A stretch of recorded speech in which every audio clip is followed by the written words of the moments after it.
There's 5 things you really need to know before you start a keto diet. First, in fact, number 1 is the most important and also a must know. This is what you have to know before you start a keto diet, and that is, what is a keto diet? Now, you just ask anybody on the street, and almost everybody thinks they know what a keto diet is. But I think that probably the majority of people, even people who have been successful on keto diets, probably don't know what a keto diet truly is.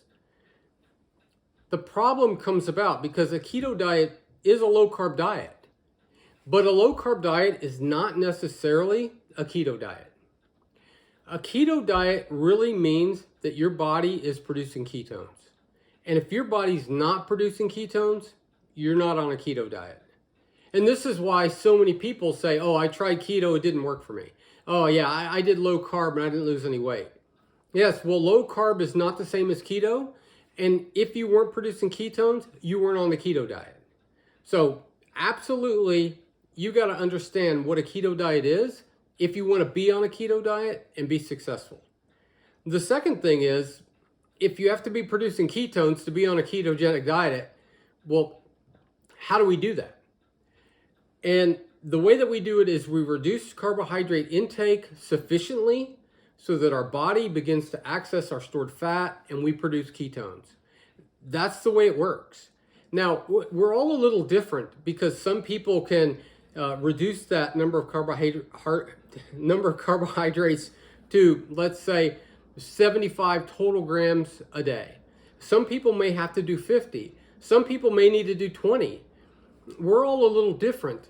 We're all the same in this sense. We'll all enter a state of metabolic ketosis at some point. Where we're all different is the amount of reduction we need in carbohydrate intake. And this is very important. That carbohydrate intake needs to be total grams of carbohydrates. A lot of people talk about net carbs, but there's a terrible trap that people fall into because of all the new processed stuff, which is what we're going to talk about next. So remember this. Most people, you can begin to produce ketones if you cut your total carbohydrate intake back to 50 grams a day. And maybe at some point you can go up from there. My wife can certainly eat more carbohydrates than I can. Some people need to go less. My total carb intake is probably less than 20 total grams of carbs a day.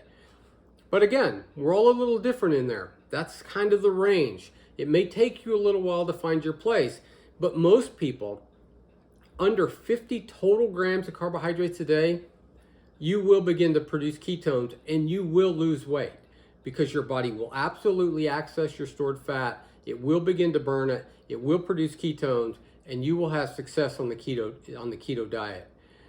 The third thing to remember is no keto crap. And what I mean by that is what I referenced just a moment ago. You go to the grocery store today, there's keto stuff everywhere. There's keto bread and keto tortilla shells, and there's keto fat bombs, and there's keto candy bar, and there's keto cake, and at some point there'll be keto Fruit Loops. Who knows? Because when keto gets big, everybody wants to make a buck, right? So there's all kinds of this keto stuff and keto protein drinks and keto what. Look, none of that stuff is necessary, and some of it's actually detrimental.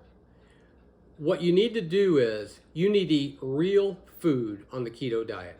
Real meat, real fat, real vegetables, real fruit. If that's what you need to eat, it's real food, not processed, not packaged, not barcoded. It doesn't come in a bag or a box. It's actually real food. So it is a trap that people fall into because they see the word keto and they think, oh, well, that must be keto. Well, no, it's not keto. It's just stuff. It's not real. Get rid of it. Don't buy it. Save yourself some money. Eat real food. Real butter, real eggs, real beef, real chicken, real vegetables, real fruit. Just remember, under total carbohydrate intake of 50 grams a day. That's where you are. Number 4, this is actually a great thing to know. It's both important, especially in the beginning, but it's incredibly liberating and satisfying later on. There is no counting calories or portion control in keto. In fact, it's very important that you don't count calories or portion control. That's not how the keto diet works. The keto diet works because we stop eating thousands of calories every day of highly processed carbohydrates. We eat nutrient-dense, real food. You don't count calories, you don't portion control, nothing. Now, there are a few things you need to remember in the very beginning, and these are pretty important, especially when you first start, but later on, it just becomes a natural part of life. When you're hungry, you eat, but you eat meals. That's important. If you're hungry, eat, but eat a meal. If you're not hungry, don't eat. Now, it becomes natural later on, but a lot of people find out that carb addiction is a real thing when they start a keto diet. People eat out of boredom. People eat out of habit. People emotionally eat. People binge eat. All of that stuff you've really got to be aware of in the beginning because, it's a real thing. The key here is when you eat a meal of real food and you eat until you're full. I mean, comfortably stuffed full. When you're hungry, eat again. Don't snack. Try not to eat late at night. You eat your last meal of the day at 6, 7 o'clock, fine. Eat until you are stuffed. Don't eat again. Try to control just the snacking, the comfort food, the habit eating, and all of those kind of things. There'll come a time when that's less of an issue for you. In fact, there'll come a time most people discover when they're on a keto diet, they actually eat much less often. So my time is probably split pretty evenly between half the time I eat 1 meal a day, half the time I eat 2 meals a day. I never eat 3 times a day anymore, ever. I eat the first time usually around noon, sometimes 1, 2 o'clock, and then I will eat again later in the evening. Sometimes if I'm not hungry, I don't eat until 3:30, 4 o'clock, and I won't eat again. But when I'm hungry and when I eat, I don't care about what I put on my plate.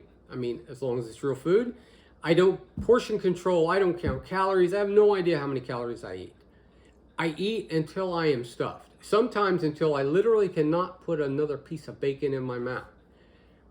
And then I am full and I am satisfied. I don't get hungry later. And if I'm not hungry, I don't eat. That's what you do.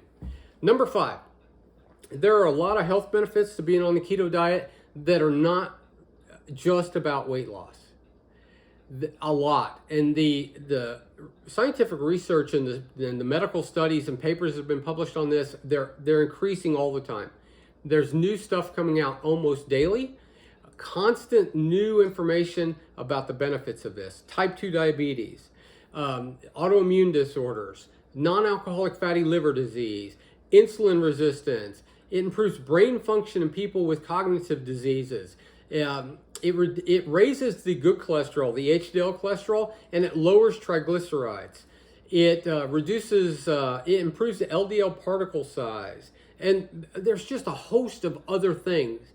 Research that has come out that actually shows that this type of diet really is beneficial health-wise. So it's not just about losing weight, it's about overall health. You actually get healthier, not just because you've lost the weight, but because of all of these other improvements to your health because of that. Now, part of that is related to the fact that you just cut out all the junk. Highly processed, refined carbohydrates with seed oils and all that kind of artificial sweeteners, all that kind of stuff is terrible for the body. And so part of the benefits, sometimes depending on which particular issue you're looking at, comes from just the elimination of all that junk. And some of it actually comes from the production of ketones and lowering insulin levels in the body and the reduction in glucose in the bloodstream and all of those types of things. But when you combine both of those things together, there are just a huge amount of health benefits of being on the keto diet. So that's the 5. Now, there is one more, So this is the bonus. The sixth thing that you should know, it's not expensive. It is one of the things that keeps people from starting the keto diet is they say, well, I can't afford to do it. Look, you don't have to buy USDA certified organic, grass raised and finished beef ribeye to be on the keto diet. That's not the way it works. Look, if you have to buy hot dogs to be on keto, that's better than Twinkies and Ho-Hos. If that's the best meat you can buy it. If you got to buy deli meat to be on keto, buy it, right? You buy the best food that you can afford. That's what you do. There's no rule. Yeah, is it best to buy grass-fed ribeye? Sure, but we can't afford that. Probably most of you can't afford that. So buy what you can afford. Here's what most of us can't afford. We can afford eggs, at least depending on what they are currently in the grocery store. We can buy beef, ground beef. I mean, most of us can afford that. We can buy hot dogs if we need to. You can afford sardines if you need to. That's actually really good. Get those in water, by the way, not in soy oil. The other thing that you'll learn is when you cut out all the junk that you eat, all of the processed food, you stop buying cases of Mountain Dew, and you stop buying Fruit Loops and Ho-Hos, and you stop buying ice cream, and you get rid of all the junk that you buy all the time to eat. Guess what? That's a big chunk of money. And now you can take that money and actually buy real food. You can buy real meat and real butter and real eggs and real vegetables, and you can eat a ketogenic diet.